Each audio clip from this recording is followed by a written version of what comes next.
জয়দেবপুর থেকে হাঁটতে হাঁটতে দুটো বাচ্চাকে নিয়ে আমার কাছে টেকলো।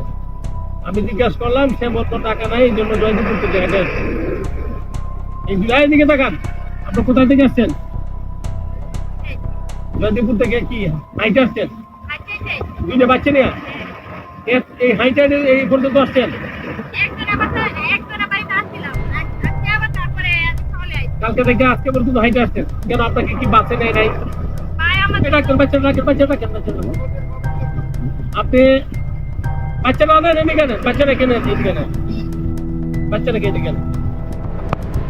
এই যে আমরা এই বাসটায় তুলে দিচ্ছি আপনাকে, হ্যাঁ, এই যে এই বাসে আপনি তুলে দিচ্ছি, আপনি টাকার জন্য আসতে পারেন নাই।